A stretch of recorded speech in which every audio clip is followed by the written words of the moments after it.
মনে না থাকার সমস্যা বা মনোযোগ ফোকাস না থাকার সমস্যাটা একটা বৈশ্বিক সংকটে পরিণত হয়েছে।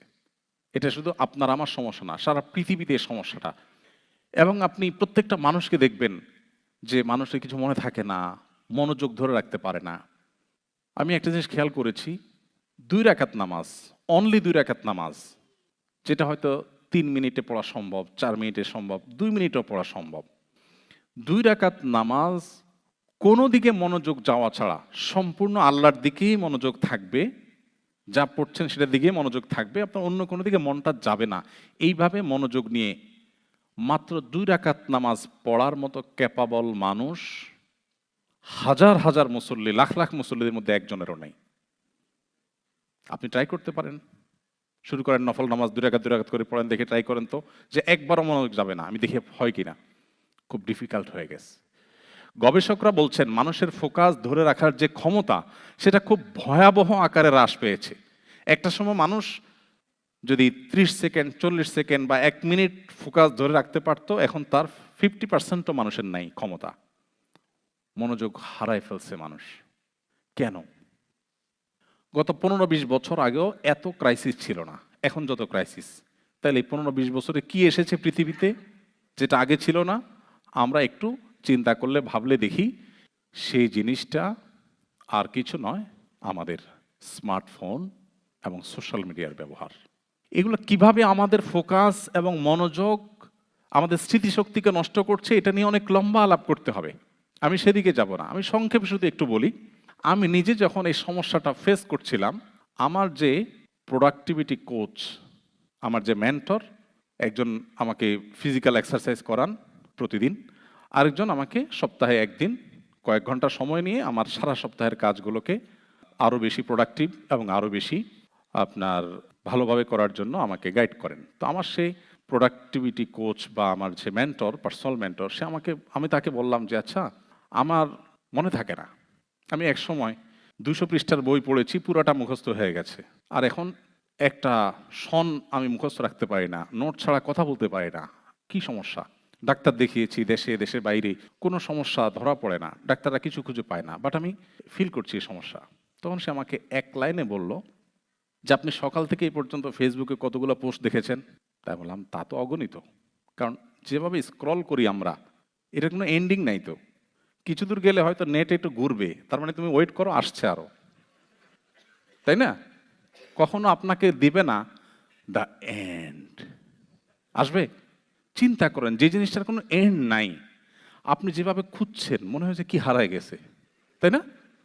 অথচ আপনি অর্থহীন জিনিসের পিছনে কি খুঁজছেন? আপনার কেউ জিজ্ঞেস করে ভাই কি খুঁজছেন, আপনি কোনো জবাব দিতে পারবেন? কোনো জবাব দিতে পারবেন কি খুঁজছেন? আপনি একটু চিন্তা করে দেখুন, আপনাকে কোন গর্তে ঢুকায় দেওয়া হয়েছে, আপনি কোথায় কোন জগতে বাস করছেন, আপনি কি খুঁজছেন নিজে জানেন না, বাট আপনি খুঁজছেন। দেখুন, হাসির ইস্যু না, খুবই সিরিয়াস ইস্যু।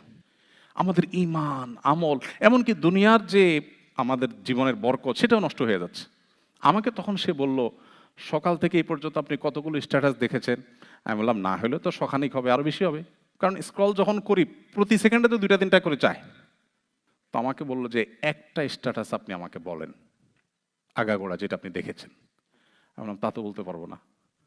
বলছে কমেন্ট কি পরিমাণ দেখেছেন? আমি অগণিত কমেন্ট দেখেছি। বলছে একটা কমেন্ট বলেন আমাকে আগাগোড়া। তাও বলতে পারবো না। তো আমাকে সে বলল, এর মানে হলো আপনার ব্রেইনকে আপনি ট্রেন করছেন যে তোমাকে মুখস্থ রাখতে হবে না, তুমি ডোপামিনের আশায়, সাময়িক আনন্দ, সাময়িক ব্যথা, একটা গুড নিউজ দেখেছেন, আপনার পছন্দের দল জিতেছে, ওয়াও মাশাআল্লাহ, আপনি খুশি হয়ে গেলেন, ডোপামিন।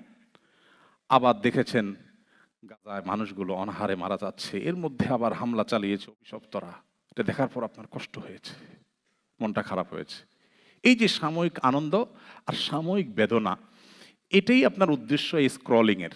এখান থেকে আপনি কোনো জিনিস মুখস্থ করতে চান না, আপনার ব্রেইন অভ্যস্ত হয়ে গেছে যে আমাকে মুখস্থ করতে হবে না।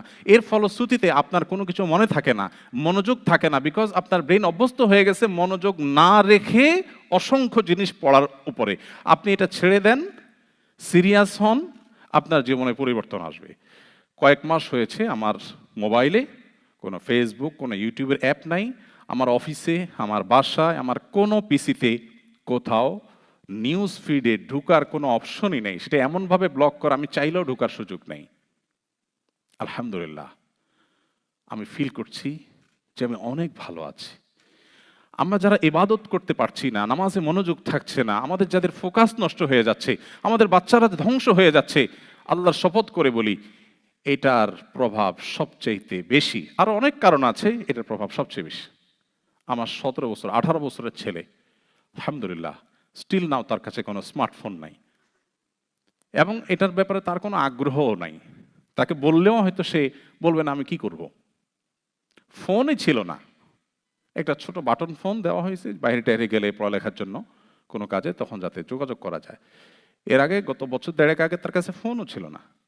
আপনি বলবেন ফোন না থাকলে কি হবে, যদি একটা বিপদে পড়ে কি হবে? যখন ফোন ছিল না সেই কালে বিপদে পড়লে কি করতো মানুষ? সব মরে সাফ হয়ে গেছে। এগুলো আমাদেরকে শয়তান যেভাবে বুঝাইছে আমরা এভাবে বুঝছি। সো আমাদের মনোযোগ বাড়ানোর জন্য অবশ্যই আমাদেরকে এই জিনিসটার প্রতি খেয়াল রাখতে হবে যে আমরা সোশ্যাল মিডিয়া এবং মোবাইলের নিয়ন্ত্রণ করব। আপনি কি সোশ্যাল মিডিয়াকে ব্যবহার করছেন নাকি সোশ্যাল মিডিয়া আপনাকে ব্যবহার করছে? এটা হলো সবচেয়ে বড় প্রশ্ন। আপনি কি ডাইরেক্ট হয়ে গেছেন নাকি কন্ট্রোল আছে? এটা গুরুত্বপূর্ণ প্রশ্ন। এটা আমাদেরকে শেষ করে দিচ্ছে। অনেক সময় দাওয়াতের কাজের নাম দিয়া ঘন্টাকে ঘন্টা স্ক্রল করছি উদ্দেশ্যহীনভাবে। এটা কখনো একজন মুসলমানের লাইফস্টাইল হতে পারে না, অসম্ভব। আমি জানি এই স্রোতের বিপরীতে আমার কথাগুলো খুব বেশি প্রভাব ফেলবে না, কিন্তু আমি আমার দায়িত্ব পালন করলাম। আল্লাহ যাকে হেদায়েত দিবেন তিনি হয়তো ডিসিশন নেবেন যিনি তার জীবনকে অনেক বেশি প্রোডাক্টিভ করবেন, বরকত দিয়ে পরিপূর্ণ করবেন। আল্লাহ আমাদেরকে তৌফিক দান করুন।